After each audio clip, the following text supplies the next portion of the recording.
Silas led the horse off the trailer, just as dawn loosened its grip on the valley. The air smelled of iron and wet hay, and a pale band of light slid across the ground like a cautious hand. The horse hesitated at the edge of the ramp, hooves trembling, breath fogging in short, guarded bursts. Silas did not pull. He stood still, shoulders slightly hunched, as if he too were waiting for permission to step into this new morning. When the horse finally moved, it was not with confidence, but with surrender. His great body shifted forward inch by inch, muscles bunching beneath a coat dulled by neglect. One hind leg dragged, just enough to tell a history of strain. Silas felt in his own bones that familiar ache of having gone on too long without rest. He closed the trailer gate quietly, sealing the sound away, and for a moment man and horse simply stood there, strangers sharing the same cold air. The ranch lay ahead in uneven lines of fence and timber. The barn crouched low against the hills like an old animal conserving warmth. Silas had not brought another living thing here in years. As he guided the horse toward the paddock, he realized how strange it felt to be responsible again, not for crops or schedules or accounts, but for a breathing presence that could not be ignored. The thought unsettled him more than he expected. Inside the paddock, the horse stopped again. He lifted his head, ears rotating, eyes wide and searching. The place was quiet, but not empty. Wind moved through dry grass. A raven clicked somewhere near the barn roof. The horse's chest rose and fell in shallow waves, as if he were bracing for something unseen. Silas loosened the rope and let it slip free. Control, he understood now, was the wrong language. He named the horse Bracken without ceremony, the word arriving in his mind like a leaf carried on water. The name felt grounded, patient, unshowy. Bracken did not react, but his ears tipped back for a heartbeat, acknowledging sound without trusting it. Silas watched that small motion and felt an answering shift inside himself, subtle but unmistakable. He had forgotten how much meaning lived in such details. The first hours passed without drama. Bracken ignored the hay Silas laid out, turning his head away as if food were another test. Water went untouched. Silas sat on the fence rail, hands wrapped around a chipped mug gone cold, and waited. Waiting was something he knew. He had waited through hospital nights, through seasons that refused to change, through mornings that arrived without promise. He could wait now. As the sun climbed, the chill softened. Bracken shifted his weight, testing the ground, then took one careful step toward the hay. He did not eat. He only stood there, breathing in its scent, eyes half-lidded. Silas felt a tightness ease in his chest. Progress, he reminded himself, did not always announce itself with motion. Sometimes it came as a decision not to flee. That night, Silas left the barn door open so the horse could choose where to stand. He slept lightly, waking at every unfamiliar sound. Once, near midnight, he rose and walked to the barn, boots crunching softly on gravel. Bracken stood inside, head low, body angled toward the open field. He had not lain down. Silas leaned against the stall door, sharing the dark. Two sleepless beings kept vigil, without words. Days layered themselves one over another. Silas brushed dried mud from Bracken's legs, slow and methodical, stopping whenever the horse stiffened. He cleaned old sores with warm water, his hand steady, his breathing even. Bracken flinched at first, then less so. The rope lay coiled on a hook and used. Trust, Silas sensed, was not built by restraint but by restraint's absence. With each small act, something in Silas began to loosen. He caught himself humming one afternoon, the sound surprising him with its existence. He noticed the way Bracken's eyes softened when the brush moved in familiar rhythms, how the horse's breath deepened, syncing with his own. These moments did not erase grief, but they changed its texture. It became something he could hold without bleeding. The conflict was not dramatic, but it was constant. Bracken resisted rest, resisted nourishment, resisted the simple act of lowering his massive frame to the ground. Silas resisted the urge to fix, to force, to rush toward an outcome that would reassure him this choice had been right. Each day asked the same question of them both. Would they endure the uncertainty together or retreat into old defenses? On the fifth morning, the sky broke open with rain. It drummed on the barn roof, steady and insistent. Bracken paced, agitation rippling through him. Silas stepped into the stall, moving slowly, his palms open. He did not speak. He only stood there, present, letting the storm be what it was. After a long moment, Bracken stopped, his head lowered. The great muscles along his neck quivered, then eased. Silas reached out, not to lead, not to command, but simply to touch. His hand rested against the horse's shoulder, warm beneath the damp coat. Bracken exhaled a long, shuddering release that seemed to empty years of hell breath. His knees bent, with a sound like earth settling. He laid down. Silas felt his own legs weaken, emotions surging without warning. In that rain-soaked barn, the first true connection took root, and nothing would ever be the same. The rain softened, then slowed, as if the world itself were listening. Silas stayed where he was, hands still pressed Bracken's side, feeling the deep, steady pulse beneath the skin. He realized he was crying, quietly, the way a man cries when there is no one left to perform for. The horse did not stir. He trusted the ground. He trusted the shelter. He trusted this man who had asked nothing of him but time. In that surrender, Silas understood the true weight of what he had taken home from the auction yard. Not a burden, not a gamble, but a mirror. Bracken's brokenness was not a flaw to be corrected. It was a language Silas already spoke. As thunder rolled farther away, a clarity filled the barn. He had not rescued this horse.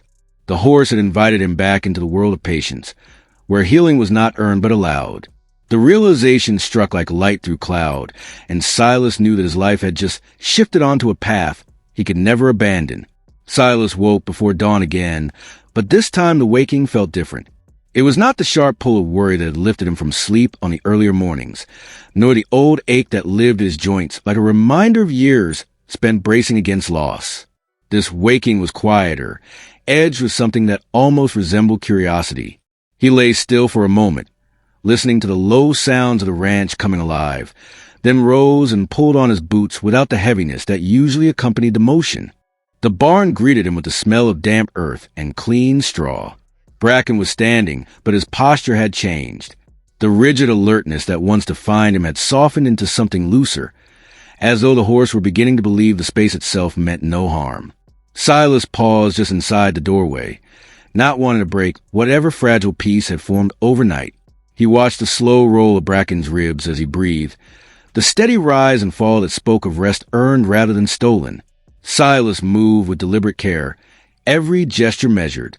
He filled the water trough, the sound of pouring echoing gently off the wooden walls. This time, Bracken did not turn away. He approached, step by careful step, lowering his muzzle to the surface. The first sip was tentative, barely a touch. The second was deeper. Silas felt the moment land inside him like a held note finally resolved. He looked away, giving the horse the dignity of privacy, even as relief warmed his chest. Feeding came next. Silas scattered hay, not in a neat pile but loosely, as if inviting choice. Bracken sniffed, hesitated, then took a mouthful. He chewed slowly, eyes half closed, the tension in his neck easing with each deliberate motion. Silas leaned against the stall door, arms folded, and let himself feel the quiet triumph of it. No one would ever call this heroic. There would be no witnesses. But something essential was happening all the same. The work of the day unfolded in small, patient acts. Silas brushed Bracken's coat, the rhythm of the stroke steady and unhurried. Dust lifted into the morning light, turning the air golden. At times, Bracken flinched, old memories rising without warning. Each time, Silas stopped. He waited until the horse's muscles softened again before continuing.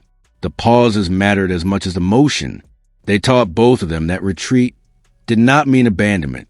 As hours passed, Silas became aware of changes within himself. His thoughts, once sharp and scattered, began to settle. The constant inventory of regret that usually ran beneath his awareness grew quieter. In its place came attention. He noticed the way Bracken's ears flicked toward him when he shifted his weight, how the horse learned to sound his footsteps. These were not miracles. They were recognitions, and they felt just as profound. The central struggle remained unspoken but ever present. Silas wanted assurance. He wanted to know that Bracken would recover, that this effort would lead somewhere tangible. He wanted proof that his own heart, long armored against disappointment, was not making a foolish gamble. Yet every time that desire rose, it met the calm resistance of the work itself. There was no future here, only the present moment and the choice to meet it with steadiness. In the afternoon, clouds gathered again, casting the ranch in soft shadow. Silas led Bracken into the open paddock, leaving the gate wide. The horse walked a few steps, then stopped, uncertain. Silas did not coax him forward. He stepped back instead, offering space. After a long moment, Bracken moved on his own, hooves pressing into the earth with growing confidence. The sight struck Silas with unexpected force. Independence, he realized, was the truest sign of trust. Later, as the light began to fade, Silas sat on the fence and watched Bracken explore. The horse moved slowly, grazing here and there, pausing often to lift his head and take in the horizon. There was no urgency in him now. The ranch, once silent and echoing, felt gently occupied. Silas felt it too, the sense that the land was responding, breathing differently. As dusk settled, Bracken returned to barn without being led. He chose his place near the stall wall, lowered his head, and stood quietly. Silas closed the door partway, leaving a gap for the night air. He rested his hand against the rough wood, feeling the vibration of the horse's presence on the other side. A calm certainty settled over him, deep and grounding. He understood then that the resistance he had feared was not the enemy. It was a doorway. By refusing to rush, by honoring the slow work of care, he had begun to step out of his own isolation. Bracken had not been fixed, and neither had Silas. But something between them had shifted, irreversible in its gentleness. As the first stars appeared, Silas felt the quiet thrill of it, the knowledge that this bond, forged without force, was already changing the shape of his days. The next morning arrived without announcement, a pale wash of light slipping across the ranch as if the sun itself were unsure it should intrude. Silas moved through his routines with the same care he had learned to adopt around Bracken, mindful that even familiar sounds could still carry echoes of old fear. He latched the gate softly, set down the feed bucket without a clatter, and let the quiet settle before stepping fully into the barn. Bracken was already awake. He stood facing the open door, his silhouette broad and steady against the thinning dark. Something about him had changed again, though Silas could not have named it at first. The horse's head was lower, his stance less guarded. He did not startle when Silas entered. Instead, one ear turned back, tracking him, a small gesture that felt like an invitation written in a language Silas was just beginning to understand. Silas approached with a brush in his hand, but stopped short of touching. He waited, watching the slow movement of Bracken's breath, the faint twitch of skin along his flank as a fly passed. In the past, this pause would have been unbearable, filled with doubt and second-guessing. Now it felt necessary, almost sacred. The space between them held more meaning than any action could. When Silas finally raised his hand, he did so without expectation. He rested his palm lightly against Bracken's neck, just behind the jaw where the hair lay coarse and warm. For a heartbeat, nothing happened. Then Bracken leaned into the touch, not with force, but with decision. His weight shifted, trusting Silas to be there. The contact deepened, and when it came a sound Silas felt more than heard, a low, resonant exhale that seemed to empty the barn of every held tension. Silas closed his eyes. The moment pressed into him, heavy and tender all at once. He had spent years bracing himself against the world, believing stillness was the same as safety. Standing there with his hand on the horse's neck, he understood how wrong that had been. The stillness was alive. It breathed. It asked him to stay present rather than withdraw. Bracken lowered his head further, until his forehead brushed Silas's shoulder. The weight of it was immense, a physical fact that carried emotional gravity with it. Silas adjusted his stance, grounding himself, accepting the closeness without flinching. He felt the warmth through his jacket, felt the steady rhythm beneath skin and muscle. For the first time since his wife's passing, another living being rested against him, without needing him to be strong. Time seemed to stretch, the minutes unspooling without urgency. Dust floated through a narrow beam of light, turning slowly, like snow in suspension. Outside, A distant bird called once, then fell silent. Inside the barn, nothing moved except breath. Silas became aware of tears sliding down his face, unbidden and unashamed. He did not wipe them away. He let them fall, trusting the horse would not recoil from this quiet unraveling. When Bracken finally lifted his head, he did not step away. He remained close, eyes soft, presence steady.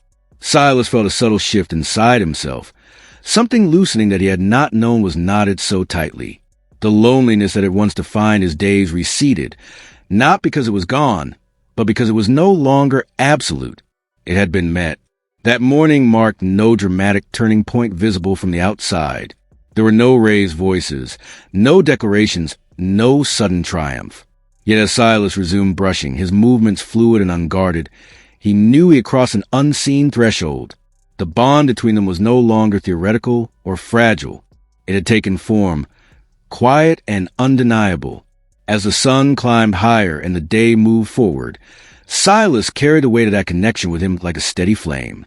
He understood now that healing did not announce itself with noise or spectacle. Sometimes it arrived as a lowered head, a shared breath, a moment of trust freely given, and once received, it changed the shape of everything that followed. If this story touched your heart and stayed with you even after it ended, please like this video, subscribe to the channel, and share it with someone who could use a little hope today. Your support helps keep these healing stories alive, and your single click might be the reason someone else believes again.